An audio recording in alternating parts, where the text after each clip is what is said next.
Rich dad poor dad বইয়ের লেখক Robert Kiyosaki এমন একটা দারুণ কনসেপ্টের কথা আমাদেরকে বলেছেন যেটির নাম ক্যাশ ফ্লো কোয়াড্রেন্ট। আপনারা এই স্ক্রিনে যেই কোয়াড্রেন্টটি দেখতে পাচ্ছেন এখানে 4 ধরনের মানুষের ইনকামের কথা বলা হয়েছে। সবার প্রথমটি হচ্ছে এমপ্লয়ি, যারা টাইম দিয়ে টাকা ইনকাম করে, সকল চাকরিজীবী এখানেই পড়ে। এরপরে নাম্বার 2 সেলফ এমপ্লয়েড, এরাও টাইমের মাধ্যমেই শুধুমাত্র টাকা ইনকাম করতে পারে। যেমন ধরুন একজন রং মিস্ত্রি, সে কিন্তু কোথাও চাকরি করে না, কিন্তু সে কাজ করলেই একমাত্র টাকা আসে, মানে সে টাইম দিলেই টাকা আসে, তা না হলে কিন্তু তার টাকা আসে না। এই ধরনের মানুষদের বলা হচ্ছে সেলফ এমপ্লয়েড। এরপর নাম্বার 3 বিজনেস ওনার, এরা যেটি করে অনেক মানুষকে খাটিয়ে টাকা ইনকাম করে। এরপর নাম্বার 4 ইনভেস্টর, যারা টাকা দিয়ে টাকা বানায়। এখন রবার্ট কিওসাকি বলেছেন ধনী আর গরিবদের মাঝে খুব সূক্ষ্ম একটা ফারাক রয়েছে। যারা কোয়াড্রেন্টের বাম পাশে থাকে তারা টাকার জন্য কাজ করে, কারণ তারা নিরাপত্তা চায়। আর যারা ডান পাশে থাকে তারা স্বাধীনতার জন্য কাজ করে, কারণ তারা চায় সারা জীবন কঠোর পরিশ্রম যেন করতে না হয়। কিন্তু বাম দিকের এই 2 কোয়াড্রেন্টের মানুষ যারা জীবনের নিরাপত্তা চায়, তারা কি আসলেই এই যে কাজ করছে এটা করে জীবনের নিরাপত্তা কনফার্ম করতে পারে? এই বিষয়গুলো এই ভিডিওতে ডিটেলসে আপনাদের সাথে শেয়ার করব। যাই হোক, আপনাকে যদি জীবনে আসলেই সাকসেসফুল হতে হয় এবং জীবনের নিরাপত্তা আসলেই আপনি চান, তাহলে আপনাকে অ্যাসেট তৈরি করতে হবে। আর এই ভিডিওতে আমি এমনই 8টি অ্যাসেটের কথা আপনাদেরকে বলবো যেগুলো একজন মানুষকে এতটা ধনী করে তুলতে পারে যার ফলে সে কখনোই আর টাকার জন্য কাজ করতে বাধ্য থাকবে না। এই ভিডিওতে প্রতিটি অ্যাসেটই খুবই গুরুত্বপূর্ণ, একটু মনোযোগ দিয়ে ভিডিওটা বোঝার চেষ্টা করুন। আশা করি অনেক মূল্যবান কিছু শিখতে পারবেন এই ভিডিও থেকে। সবার প্রথম অ্যাসেটটি হচ্ছে বিজনেস। রবার্ট কিওসাকি বলেন পৃথিবীর সবচেয়ে ধনী মানুষেরা নেটওয়ার্ক তৈরি করে আর বাকিরা শুধুমাত্র চাকরি খুঁজতে থাকে। মানে আপনি যদি বিজনেসম্যান বা ইনভেস্টর হতে চান, তাহলে আপনার দুনিয়ার নেটওয়ার্ককে বাড়াতে হবে, প্রচুর জিনিস জানতে হবে এবং আপনার বিজনেস স্টার্ট করতে হবে। দেখবেন আমরা সবাই কোনো না কোনো সময় সফল উদ্যোক্তাদের দেখে মুগ্ধ হই, ভাবি তারা কিভাবে এক জীবনে বিলিয়ন বিলিয়ন ডলার কামিয়ে ফেললো। আবার অপরদিকে আমরা হলিউড বা বলিউডের মুভি দেখে মনে মনে এটি ভাবি এই ধনী লোকেরা হয়তোবা দুর্নীতিগ্রস্ত, নয়তোবা তারা ভাগ্যের জোরেই এত উপরে উঠে গিয়েছে। কিন্তু এই ভাবনাটাই আমাদের সবচেয়ে বড় মানসিক প্রতিবন্ধকতা, যেটা আমাদের সারা জীবন গরিব রেখে দেয়। একটা লাভজনক ব্যবসা গড়ে তোলা এত সহজ কাজ নয়। এই কাজের জন্য অনেক পরিমাণ রক্ত, ঘাম এবং পরিশ্রম সবকিছুই দরকার হয়। Elon Musk, Jeff Bezos, mark Zuckerberg, তারা কঠোর পরিশ্রমের মাধ্যমেই আজকে এই জায়গায় এসেছেন।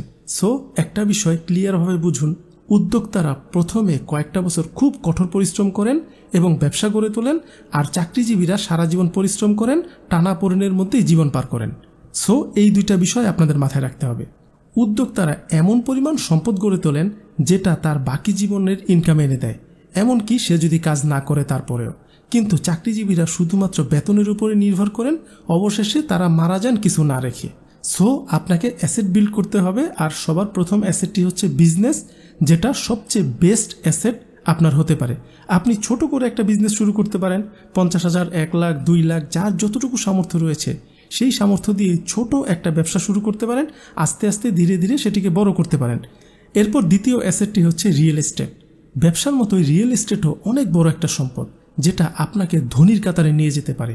হ্যাঁ, এটা ঠিক, আমরা সবাই এক এক রকম আর্থিক অবস্থা থেকে এসেছি, তাই অনেকের জন্য চাকরিটা খুব দরকার, কারণ ফ্যামিলিকে তার ব্যাকআপ দিতে হবে, তাই চাকরিটা খুব গুরুত্বপূর্ণ। তবে তার মানে এটি না যে আপনি সারা জীবন কারো না কারো অধীনে কাজ করতেই থাকবেন। দেখুন, ঠিক সময়ে ঠিক ইনভেস্টমেন্ট করতে পারলে আপনি যে এই যে চাকরির পেছনে দৌড় শুরু করেছেন, এই দৌড় থেকে বের হয়ে আসতে পারবেন। সেটি কিভাবে আমি আপনাদের একটু বলি। হয়তোবা আপনি এটি করতে পারেন, প্রতি মাসে কিছু কিছু করে টাকা জমিয়ে সেই টাকা যখন একটা ভালো পরিমাণ টাকা হবে তখন আপনি জমি বা ফ্ল্যাট কিনতে পারেন। নয়তোবা রবার্ট কিওসাকি বলেছেন অন্যের টাকা দিয়ে রেন্টাল রিয়েল এস্টেট কিনুন। মানে আপনি আপনার কোনো আত্মীয় স্বজন বা ব্যাংক থেকে লোন নিয়ে আপনি কোনো একটা প্রপার্টি কিনলেন, এমন একটা প্রপার্টি কিনলেন যেটা থেকে আপনার ভাড়া আসবে। আপনি সেই ভাড়াটা নিলেন, পাশাপাশি নিজের চাকরি থেকে কিছু টাকা অ্যাড করে আপনি প্রতি মাসে যেই জায়গা থেকে টাকাটা নিয়েছেন সেই জায়গায় দিতে থাকলেন। 1, 2, 5 বছর 7 বছর দেখবেন সেই প্রপার্টি তখন আপনার হয়ে যাবে। এভাবে করে আপনি 1টা 2টা 3টা 4টা 5টা যতটুকু প্রপার্টি পারেন আপনি কিনতে পারেন। আর এরপরই দেখবেন একটা সময় এমন একটা সময় আসবে যখন আপনারা চাকরি করতে হবে না, সেই যে আপনার প্রপার্টিগুলো রয়েছে সেখানেই আপনি ছোট একটা বিজনেস দিয়ে বসতে পারবেন। সো জায়গা জমি কেনা মানে রিয়েল এস্টেট অনেক বড় একটা ইনভেস্টমেন্টের জায়গা, যেখানে আপনি চাইলে টাকা ইনভেস্ট করতে পারেন, যেটি আপনাকে আসলেই সত্যিকারের অর্থনৈতিক মুক্তি দিতে পারে। এরপর 3 নম্বর অ্যাসেটটি হচ্ছে পেপার অ্যাসেট মানে কাগজ ভিত্তিক সম্পদ। দেখুন, বিজনেস বা রিয়েল এস্টেট শুরুতে করা অনেক কষ্টসাধ্য কাজ, অনেকের পক্ষে এটি করা সম্ভব নয় হয়তোবা এই মুহূর্তে। কিন্তু আপনি যদি দিনে 10 থেকে 12 ঘন্টা কাজ করেন মানে কোথাও চাকরি করেন, তাহলে আপনার কাছে সময়ও নেই অন্য কিছু করার। তাই রবার্ট কিওসাকি তাদের জন্য বলেছেন, আপনারা যেটি করতে পারেন, আপনারা শেয়ার বাজারে ইনভেস্ট করতে পারেন, বিভিন্ন রকম বন্ড কিনতে পারেন, মিউচুয়াল ফান্ডে টাকা রাখতে পারেন। এই ধরনের ইনভেস্টগুলো আপনাদের জন্য ভালো।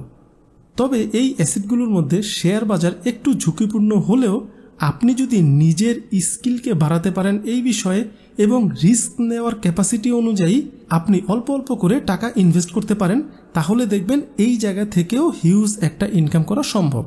এরপরের অ্যাসেটটি হচ্ছে পণ্য বা কমোডিটিস। আপনারা কি জানেন ডলারের দাম বাড়ে বা কমে কেন? এটির কারণ হচ্ছে পেপার মানি আসলে বাস্তবে কিছুই না, এটা শুধুমাত্র একটা কাগজের টুকরা। এটি টিকে রয়েছে শুধুমাত্র সেই দেশের সরকার বা ফেডারেল রিজার্ভের উপর নির্ভর করে। আজ ডলার সবচেয়ে শক্তিশালী মুদ্রা, কিন্তু কাল যদি অন্য দেশ সুপার পাওয়ার হয়ে যায় তাহলে ডলার আর কিছুই না। তাই কেবলমাত্র একটা কারেন্সিতে মানে আপনি টাকায় বা ডলারে টাকা রেখে দিবেন, এটি আসলে বোকামি। রবার্ট কিওসাকি বলেন, আমাদের আসল টাকা হলো সৃষ্টিকর্তার দেওয়া টাকা। সেটি কীরকম? মানে সোনা, রূপা, তেল, খাদ্যশস্য ইত্যাদি, এগুলো সৃষ্টিকর্তা দিয়েছেন, আমরা এগুলোর উপর টাকা ইনভেস্ট করতে পারি। এর পরের অ্যাসেটটি হচ্ছে সময়। আমরা সবাই শুনেছি সময়ই টাকা। এখন এটিকে কেন বলা হয় জানেন? কারণ সময় চলে গেলে আর কিন্তু ফিরে আসে না।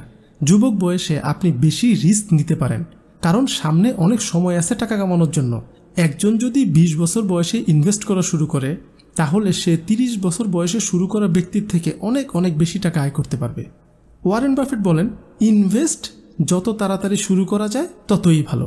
কারণ একজন 25-26 বছরের ইয়াং যুবক যেই পরিমাণ দৌড়ঝাঁপ করতে পারবে একটা কাজের পিছনে, আপনার বয়স যখন 35-37 হয়ে যাবে আপনি কিন্তু সেটা পারবেন না। 40 বছর হলে তো পারবেনই না। সো বুঝতেই পারছেন টাকা ইনকামের সাথে সময় সরাসরি রিলেটেড। তাই সময়ের সঠিক মূল্য দিতে শিখুন। আমাদের বয়স যখন 30 বছরের নিচে থাকে তখন আমরা না সময়কে মূল্য দিতে চাই না। আমরা ভাবি 30 বছর পার হোক, একটু বয়স বাড়ুক, তারপরে জীবনকে নিয়ে সিরিয়াস হব। কিন্তু এই জিনিসটিই ভুল। এই জিনিসটি যারা একবার করে ফেলে, 30 বছর পার করে ফেলে, এরপর তারা বুঝতে পারে তাদের বাকি জীবন পুরোটাই কাজ করতে করতে যেতে হবে। কিন্তু যারা 20 বা 22 বছরের মধ্যে খুব সিরিয়াসলি চিন্তা করে তার 30 বছরের মধ্যে কিছু না কিছু করতে হবে, তারা দেখবেন 30 বছরের পরে আর বাকি জীবনে কিছুই করা লাগে না, কারণ এর মধ্যে তারা সবচেয়ে বড় সেটআপ তার লাইফের জন্য করে ফেলেছে। সো বুঝতেই পারছেন সময়টা অনেক বড় ফ্যাক্টর। এখন যাদের বয়স 30 পার হয়ে গিয়েছে তারা আবার এগুলো শুনে মন খারাপ করার কিছু নেই। আপনি আপনার মতো চেষ্টা করে যান, যতটুকু সময় রয়েছে এইটুকুকে আর নষ্ট করা যাবে না। So be serious. এর পরের অ্যাসেটটি হচ্ছে অনলাইন অ্যাসেট। দেখুন, আজকাল অনলাইন অ্যাসেটটা খুব সহজলভ্য এবং সহজে করা যায় এবং খুব কম টাকা খরচ করে করা যায় এবং স্থায়িত্ব অনেক ভালো। দেখুন, আমি এই যে আমার ইউটিউব চ্যানেলটা, এটা থেকে 8 বছর ধরে ইনকাম পাচ্ছি। অনেক মানুষ অনলাইনে অনেক ধরনের কাজ করে প্রতি মাসে ইনকাম পাচ্ছে। কাজ কিন্তু সারাদিন ধরে করতে হয় তা না, যে যেই টাইমে কাজ করার সুযোগ পায় সে সেই টাইমে কাজ করে এবং প্রতি মাসে ইনকাম আসে এবং ইনকামটা রেগুলার এবং প্যাসিভ ইনকাম। আপনি না থাকলেও আপনার ইনকাম হবে। আমি মাঝখানে 5 থেকে 6 মাস কোনো ভিডিও দেইনি, বাট বিলিভ মি, প্রতি মাসে আমি টাকা পেয়েছি। এভাবে করে অনলাইনে আপনিও একটা কিছু করতে পারেন, কোনো একটা স্কিল শিখে। Graphics designing, video editing, YouTube channel খুলে, ফেসবুক পেজ খুলে বা অ্যাফিলিয়েট মার্কেটিং করে, অনলাইনে পণ্য সেল করে, ফেসবুক মার্কেটিং শিখে পণ্য সেল করে, আপনি যেটাই পারেন সেটাকেই প্যাসিভ ইনকাম সোর্স বানিয়ে ফেলুন। অনলাইনের সম্পদ এখন খুবই বড় সম্পদ এবং এগুলো কোনো কোনো ক্ষেত্রে আপনি জিরো ইনভেস্টে করতে পারবেন। যেমন একটা ইউটিউব চ্যানেল আপনি জিরো ইনভেস্টই করতে পারবেন, একটা মোবাইল থাকলেই হয়। সো আগের ভিডিওগুলোতেও আমি এই বিষয়টা নিয়ে ডিটেলসে কথা বলেছি। এই বিষয়টাকে হালকাভাবে নেওয়া যাবেই না। যে যেই কাজই করছেন সেই কাজটা যদি স্যাটিসফাইড কাজ না হয় তাহলে অবশ্যই আপনার অনলাইনে কিছু না কিছু ট্রাই করা উচিত, যেই বিষয়টা আপনি মোটামুটি ভালো বোঝেন। সো অনলাইনের অ্যাসেটকে গুরুত্ব দিন। এরপরের অ্যাসেটটি হচ্ছে আমাদের স্বাস্থ্য। মহাত্মা গান্ধী একটা কথা বলেছেন, সত্যিকারের সম্পদ হলো আমাদের স্বাস্থ্য। শরীর ভালো না থাকলে সব স্বপ্নই কিন্তু বৃথা। আমরা অনেকেই কম বয়সে শরীরের যত্ন নেই না, জাঙ্ক ফুড খাই, অ্যালকোহল, ধূমপান সবই শরীরের শত্রু। এসব অভ্যাস শুধু আপনার ইনকামেই আঘাত আনে না, আপনাকে অসুস্থ করে আপনার কাছ থেকে প্রচুর টাকাও নিয়ে চলে যাবে। এবং আপনি যখন অসুস্থ থাকবেন তখন আপনি কোনো ইনকামও করতে পারবেন না। আপনার বয়স তখন একটু হলেও বেড়ে যাবে, তখন আপনি মানসিকভাবে ভেঙে পড়বেন, মানে আপনার সব দিকই শেষ। তাই শরীরের উপর ইনভেস্ট করুন। কিভাবে করবেন? নিয়মিত এক্সারসাইজ করুন, ভালো খাবার দাবার খান, জাঙ্ক ফুড এড়িয়ে চলুন।